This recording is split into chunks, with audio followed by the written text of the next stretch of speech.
आज भारत के पास एक और एडवांटेज है जो इस सदी को भारत की सदी बनाने के लिए बहुत महत्वपूर्ण है। आप सब जानते हैं कि ये एआई का दौर है।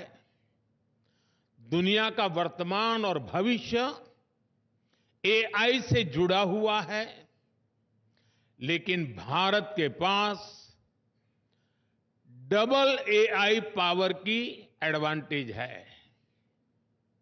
और आपके मन में सवाल होगा कि दुनिया पास एक ही एआई है, ये मोदी के पास डबल एआई कहां से आ गई? दुनिया की नजरों में एक ही एआई है, वो है आर्टिफिशियल इंटेलिजेंस। लेकिन हमारे पास वो तो है ही, दूसरी एआई है एस्पिरेशनल इंडिया।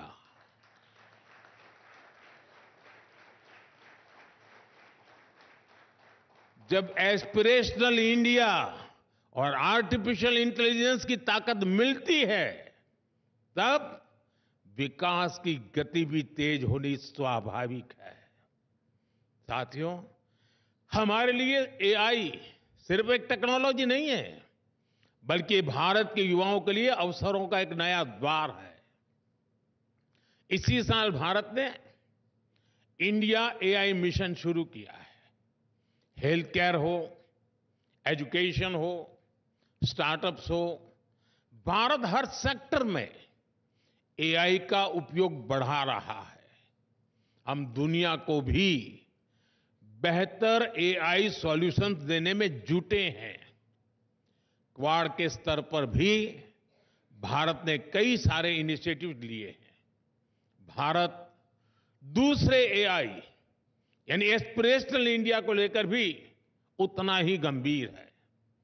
भारत का मिडिल क्लास, भारत के सामान्य जन, उनकी ईज ऑफ लिविंग, उनकी क्वालिटी ऑफ लाइफ, भारत के छोटे उद्यमी, एमएसएमईज, भारत के युवा, भारत की महिलाएं, हम सबके एस्पिरेशंस को ध्यान में रखते हुए नीतियां बना रहे हैं, निर्णय ले रहे हैं।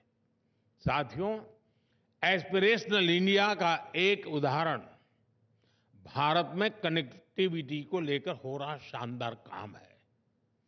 हमने फास्ट फिजिकल कनेक्टिविटी और इंक्लूसिव कनेक्टिविटी पर बहुत फोकस किया है।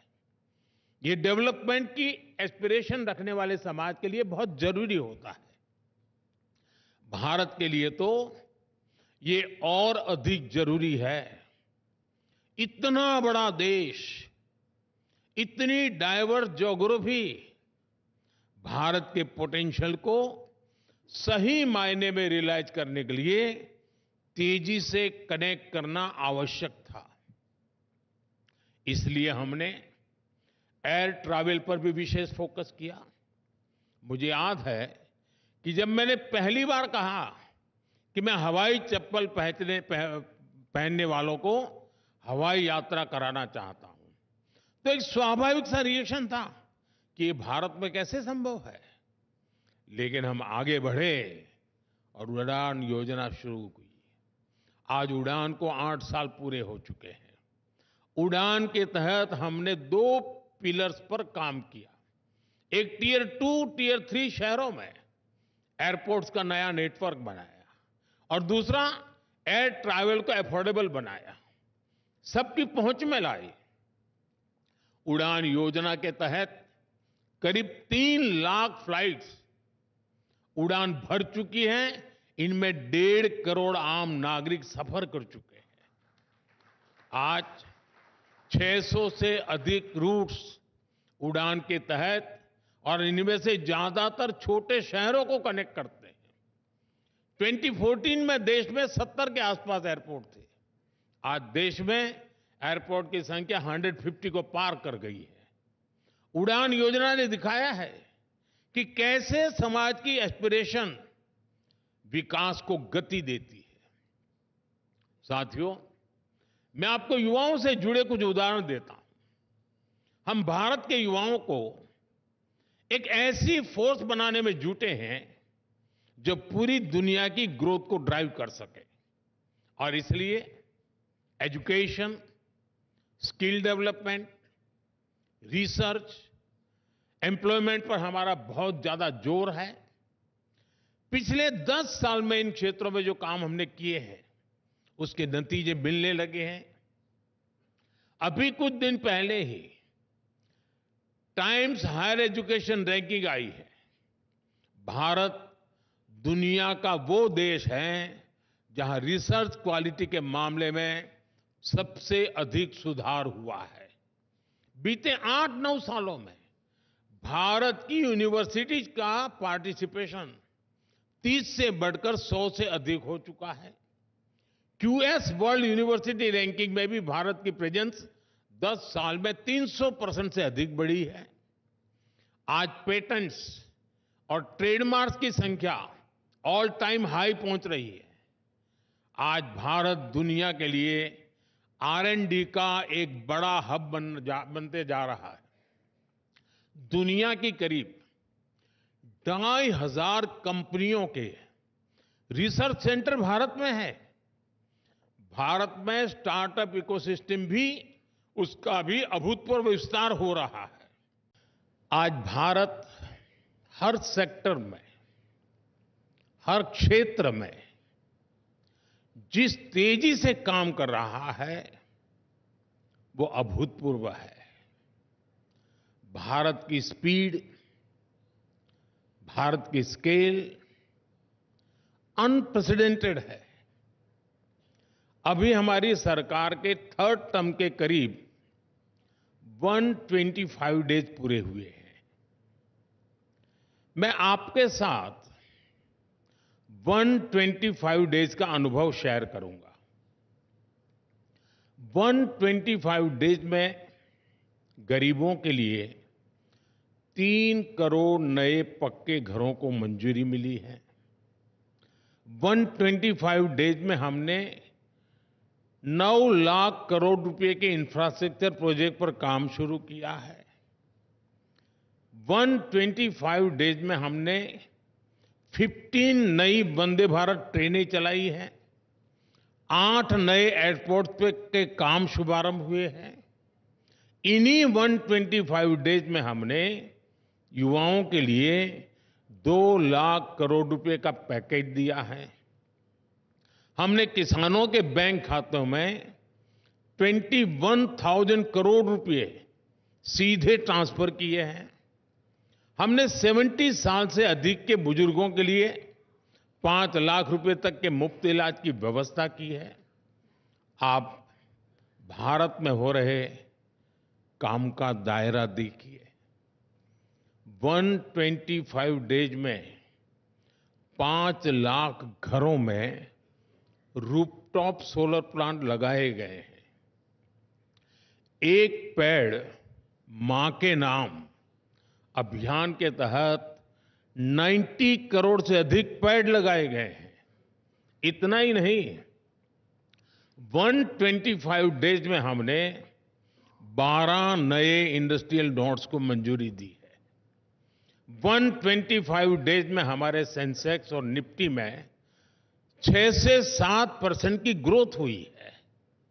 हमारा फॉरेक्स $650 बिलियन से बढ़कर $700 बिलियन के पार कर चुका है।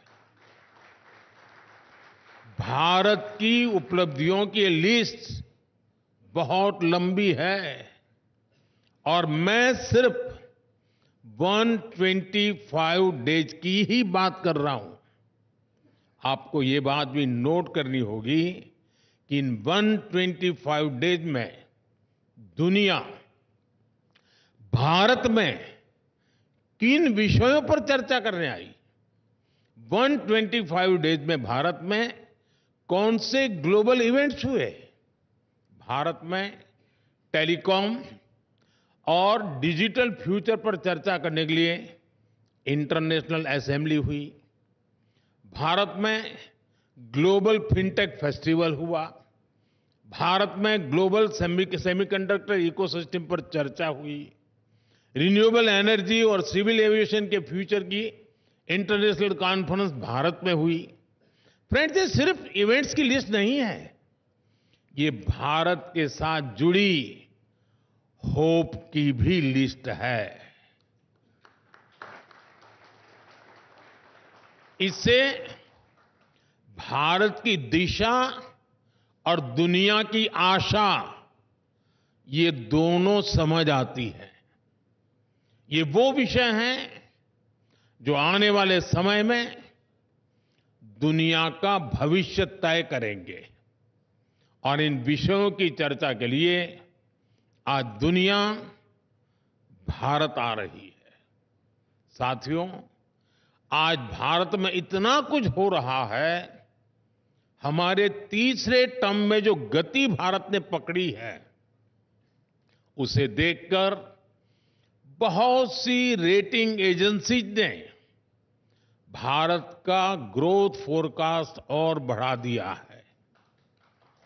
यहां जो भारत को सबसे ज्यादा प्यार करते हैं, ऐसे श्रीमान मार्क मोबियस जैसे पारखी एक्सपर्ट यहां मौजूद है। वो जिस प्रकार भारत में होने वाले इन्वेस्टमेंट को लेकर उत्साहित है, उसका बहुत महत्व है। जब वो ग्लोबल फंड्स को कहते हैं कि अपना कम से कम 50% फंड भारत के शेयर मार्केट में इन्वेस्ट करे, तो इसका एक बड़ा मतलब है, बहुत बड़ा मैसेज है। भारत टेकन फॉर ग्रांटेड रिश्ते नहीं बनाता। हमारे रिश्तों की बुनियाद विश्वास और विश्वसनीयता के आधार पर है, और ये बात दुनिया भी समझ रही है। भारत एक ऐसा देश है जिसकी प्रगति से दुनिया में आनंद का भाव आता है। भारत सफल होता है, विश्व को अच्छा लगता है। अब चंद्रयान की घटना देख लीजिए, पूरे विश्व ने उसको एक उत्सव के रूप में मनाया। भारत आगे बढ़ता है तो जलन का, ईर्ष्या का भाव नहीं पैदा होता। हमारी प्रगति से दुनिया खुश होती है, क्योंकि भारत की प्रगति से पूरी दुनिया को फायदा होगा।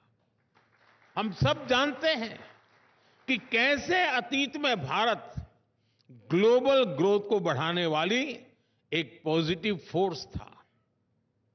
कैसे भारत के आइडियाज, भारत के इनोवेशंस, भारत के प्रोडक्ट्स ने सदियों तक दुनिया पर अपना प्रभाव छोड़ा था।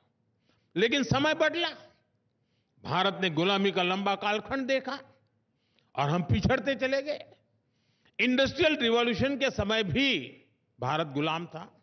गुलामी के कारण हम औद्योगिक क्रांतियों का फायदा नहीं उठा पाए। वो समय भारत के हाथ से निकल गया। लेकिन अब आज ये भारत का समय है। ये इंडस्ट्री 4.0 का दौर है। भारत अब गुलाम नहीं है। हमें आजाद हुए 75 साल हो गए हैं, और इसलिए अब हम कमर कसकर तैयार हैं।